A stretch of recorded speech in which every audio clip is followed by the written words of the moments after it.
Good morning to all students. So आज की इस वीडियो में हम जिस टॉपिक के ऊपर बात करने वाले हैं it is a very important part that is plant cell and animal cell. तो अभी तक हमने इस चैप्टर में जो डिस्कस किया है वो कोशिका क्या होती है, देन इसके कोशिका के टाइप्स को हमने डिस्कस किया था इसकी प्रीवियस वीडियो में कि prokaryotic cell and eukaryotic cells क्या होती हैं। आज इस वीडियो में हम डिस्कस करने वाले हैं प्लांट सेल और एनिमल सेल को।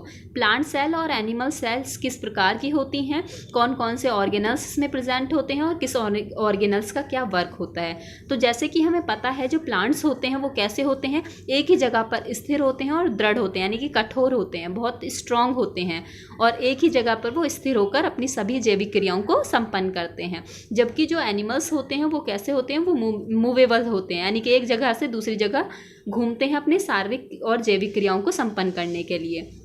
और इनकी बॉडी की बात की जाए तो प्लांट्स की जो बॉडी होती है, यानी कि प्लांट्स जो होते हैं वो कैसे होते हैं, वो कठोर और दृढ़ होते हैं। जबकि एनिमल्स कैसे होते हैं, एनिमल्स की जो बॉडी होती है वो किस तरीके की होती है, वो बहुत सॉफ्ट यानी कि मुलायम टाइप की होती है। तो इस तरीके से इनकी सेल्स भी क्या होती हैं, अलग अलग होती हैं। जो प्लांट सेल होती हैं वो कैसी होती हैं, वो दृढ़ टाइप की सेल्स होती हैं, यानी कि थोड़ी स्ट्रॉन्ग टाइप की सेल्स होती हैं जो किसी भी प्लांट्स को क्या है स्थिर और दृढ़ बनाती हैं। जबकि एनिमल्स की जो सेल्स होती हैं वो सॉफ्ट तरीके की होती हैं। तो हम डिस्कस करने वाले हैं प्लांट सेल को। तो जैसे कि आप प्लांट सेल, ये प्लांट सेल है, इसमें जो ये भारी आवरण है इसको हम कोशिका भित्ति कहते हैं, यानी कि सेल वॉल कहते हैं। ये सेलुलोज की बनी एक दीवार, मोटी दीवार होती है जो प्लांट्स को क्या करती है, सुदृढ़ बनाती है और प्लांट सेल के निश्चित आकार के लिए रिस्पॉन्सिबल होती है। देन इसके अंदर वाली जो ये लेयर होती है इसे हम कोशिकला यानी कि सेल मेम्ब्रेन कहते हैं। ये क्या होती है, प्लाज्मा झिल्ली होती है जो प्लाज्मा की बनी होती है,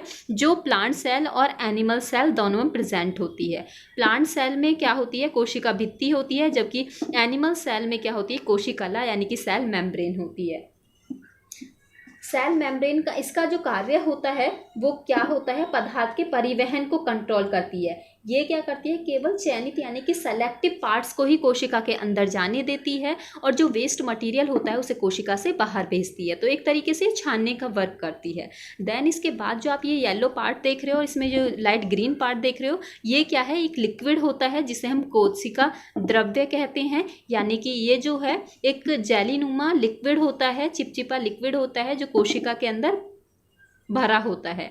इसमें इसका जो कार्य होता है वो कोशिका के अंदर केमिकल और फिजिकल क्रियाओं को संपन्न करती हैं और इसी द्रव्य में सभी ऑर्गेनल्स प्रेजेंट होते हैं, यानी कि जितने भी ये पार्ट होते हैं सेल के अंदर वो सभी इसी कोशिका द्रव्य में प्रेजेंट होते हैं। देन इसके बाद हम बात करते हैं इसके सेंटर पार्ट की, यानी कि कोशिका का जो ये भाग होता है इसे हम केंद्रक कहते हैं। केंद्रक क्या है, एनिमल सेल में जो केंद्रक होता है वो सेंटर में स्थित होता है, जबकि प्लांट सेल में क्या है, ये थोड़ा साइड में उपस्थित होता है।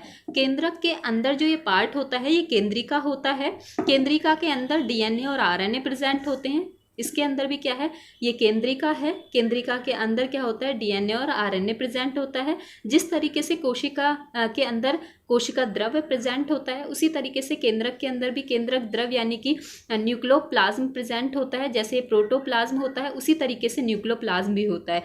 इसमें क्या होते हैं, गुणसूत्र प्रेजेंट होते हैं जो अनुवांशिक लक्षणों के लिए रिस्पॉन्सिबल होते हैं। देन ये जो पार्ट आप देख रहे हो क्रोमेटीन होता है। क्रोमेटीन क्या होता है, डीएनए, आरएनए एंड प्रोटीन का बना ये मैक्रो मॉलिक्यूल्स का एक कॉम्प्लेक्स पार्ट होता है जो यूकैरियोटिक सेल्स के नाभिक में पाया जाता है। देन इसके चारों तरफ आप ये जो कोशिका केंद्रक के चारों तरफ ये आवरण जो देख रहे हैं ये क्या होता है, केंद्रक कला होती है। ये केंद्रक, इसे क्या कहते हैं, केंद्रक कला कहते हैं। केंद्रक कला यानी कि जिस तरीके से सेल मेम्ब्रेन होती है उसी तरीके से ये न्यूक्लियस मेम्ब्रेन भी होती है।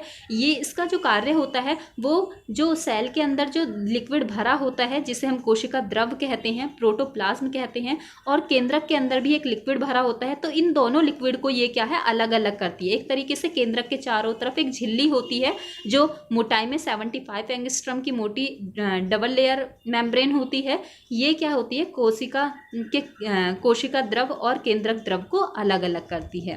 देन इसके चारों तरफ केंद्रक की कला के चारों तरफ ये जो इस तरीके की जालीनुमा स्ट्रक्चर आप देख रहे हो इसे हम बोलते हैं एंडोप्लाज्मिक रेक्टिकुलम, यानी कि अंतः द्रव्य जालिका, या जो क्या है केंद्रक कला से कोशिकला तक क्या होती है, जुड़ी होती है। यहाँ आप देख सकते हैं ये केंद्रक कला से कोशिक कला तक जुड़ी होती है। ये क्या होती है, दो प्रकार की होती हैं, एक स्मूथ और एक रफ। यानी कि जो रफ एंडोप्लाज्मिक रेक्टिकुलम होती है, यानी कि इसे खुरदरी अंतःद्रव्य जालिका कहते हैं, और इसी तरीके से एक चिकनी अंतःद्रव्य जालिका होती है। इन दोनों में अंतर क्या होता है, जो खुरदरी अंतःद्रव्य जालिका होती है इसमें राइबोसोम्स चिपके होते हैं, यानी कि इससे क्या होते हैं, राइबोसोम्स अटैच होते हैं, जबकि जो चिकनी अंतःद्रव्य जालिका होती है इससे राइबोसोम्स अटैच नहीं होते। तो जो रफ यानी कि खुरदरी अंतःद्रव्य जालिका होती है जिससे राइबोसोम्स चिपके होते हैं, इसका जो कार्य होता है वो प्रोटीन के संश्लेषण में भाग लेती हैं, यानी कि कोशिका के अंदर प्रोटीन का संश्लेषण करती हैं। जबकि जो चिकनी अंतःद्रव्य जालिका होती हैं ये वसा और ग्लाइकोजन का संग्रह करती हैं, यानी कि इनके अंदर क्या है, ग्लाइकोजन और फैट का संग्रह होता है, यानी कि ये इकट्ठा होते हैं।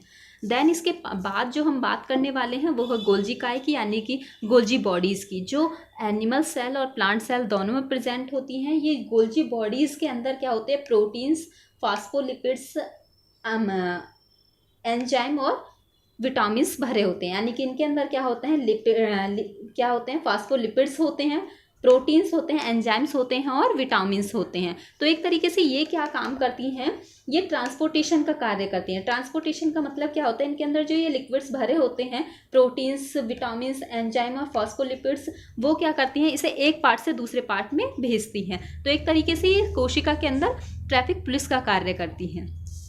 देन इसके बाद जो आप ये ग्रीन पार्ट देख रहे हैं जो प्लांट सेल में आपको दिखाई दे रहा होगा, जबकि एनिमल सेल में ये नहीं होता। एनिमल सेल यानी कि जंतु कोशिका में ये प्रेजेंट नहीं होता, सिर्फ किस में होता है, प्लांट सेल में होता है। ये ग्रीन पार्ट जो होता है इसे हम हरित लवक कहते हैं, यानी कि क्लोरोप्लास्ट कहते हैं। इसमें क्या होता है, ग्रीन कलर का पिगमेंट भरा होता है। ग्रीन कलर का पिगमेंट यानी कि जो प्लांट्स होते हैं वो किस तरीके के होते हैं, ये ग्रीन कलर के होते हैं। तो ग्रीन कलर जो होता है वो हरित लवक की वजह से होता है। इसमें क्या होता है, क्लोरोफिल भरा होता है जिसके कारण पौधों का रंग हरा होता है। देन इसके बाद जो आप ये एनिमल सेल में ये बड़ा सा पार्ट देख रहे होगे, इसे हम रिक्तिका कला कहते हैं, यानी कि रसधानी कहते हैं, वैक्यूल्स कहते हैं। ये क्या होता है, ये एक बड़ा व गोलाकार संरचना होती है जो जिसमें कोशिका रस भरा होता है। इसमें क्या होता है, एक लिक्विड भरा होता है जो पादप कोशिका यानी कि प्लांट सेल में का एक बड़ा भाग को घेरती हैं।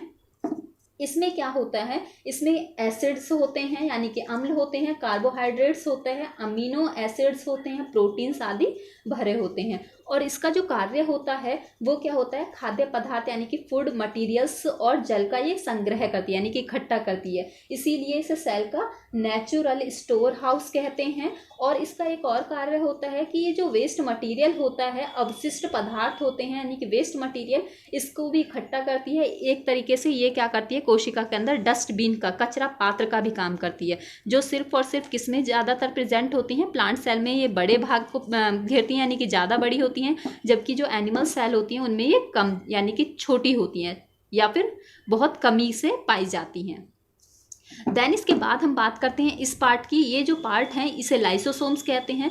लाइसोसोम्स जो होते हैं वो सिर्फ एनिमल सेल में होते हैं, प्लांट सेल में नहीं होते। लाइसोसोम्स का जो वर्क होता है वो क्या होता है, इसमें क्या होता है, कुछ एंजाइम्स भरे होते हैं। कैसे एंजाइम्स भरे होते हैं, पाचन एंजाइम्स। लाइसो का मतलब होता है पाचन, यानी कि इसके अंदर जो लिक्विड भरा होता है वो पाचन लिक्विड होता है। ये क्या करते हैं, विशिष्ट पदार्थ यानी कि अवशिष्ट पदार्थ यानी कि वेस्ट जो मटीरियल होता है कोशिका के अंदर, या फिर मृत कोशिकांग होते हैं यानी कि डेड सेल्स होती हैं, उनको क्या करती हैं, उनको अपने अंदर खींच लेती है और क्या करती है, उनका पाचन करके उन्हें डिस्ट्रॉय कर देती है यानी कि ख़त्म कर देती है। तो इस तरीके से इसे आत्मघाती थैली कहा जाता है यानी कि सुसाइडल बैग कहा जाता है, क्योंकि ये पाचन एंजाइम के द्वारा किसी भी हानिकारक तत्व या मृत कोशिकाओं और खाद्य पदार्थ का क्या करती है, ऑब्जर्व करके इनका पाचन कर देती है।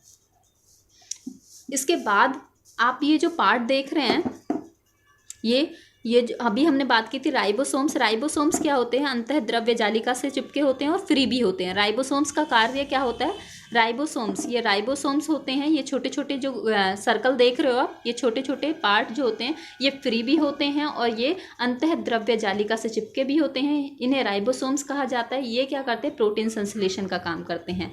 इसके बाद हम बात करने वाले हैं माइटोकॉन्ड्रिया की, जिसे हम पावर हाउस ऑफ सेल कहते हैं, यानी कि ये सेल का पावर हाउस होता है। इसके ये प्लांट सेल और एनिमल सेल दोनों में प्रेजेंट होता है। पावर हाउस क्यों कहते हैं? क्योंकि ये श्वसन क्रिया में क्या करते हैं, एटीपी एनर्जी को रिलीज करते हैं, यानी कि इनके अंदर जो बनती है वो ऊर्जा बनती है और ऊर्जा से भरपूर होते हैं माइटोकॉन्ड्रिया, इसीलिए हम इसको इस सेल का पावर हाउस कहते हैं। इसके बाद हम बात करते हैं माइक्रोट्यूबल्स की। माइक्रोट्यूबल्स जो होती हैं ट्यूबलाइज स्ट्रक्चर होती है, ट्यूब के आकार की स्ट्रक्चर होती हैं। ये क्या करती है, कोशिका विभाजन में सहायता करती हैं। कोशिका विभाजन में क्या है, कोशिका को मूवमेंट के लिए रिस्पॉन्सिबल होती हैं। एक और इसमें इसके अंदर क्या होता है, ये सेल्यूलोस यानी कि सेलुलर झिल्ली यानी कि जो मेम्ब्रेन होती है, सेल्यूलोस की जो बनी मेम्ब्रेन होती है, इसको आकार प्रदान करती है और विशिष्ट ऑर्गेनल्स का परिवहन यानी कि ट्रांसपोर्टेशन करती है। इसीलिए इसको रोडवेज पार्ट कहा जाता है, तथा या फिर हम कह सकते हैं इसको कन्वेयर बेल्ट भी कहते हैं। क्यों? क्योंकि ये क्या करती है, ट्रांसपोर्टेशन का काम करती है और कोशिका विभाजन में कोशिका को मूव के लिए रिस्पॉन्सिबल होती है।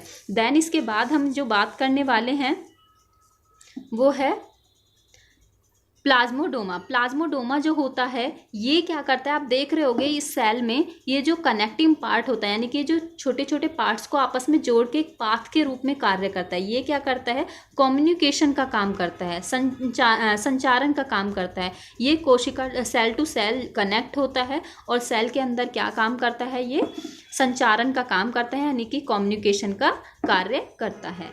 तो आई होप आपको समझ आया होगा कि प्लांट सेल और एनिमल सेल में क्या डिफरेंस होता है और कौन से पार्ट का क्या वर्क होता है। So thank you.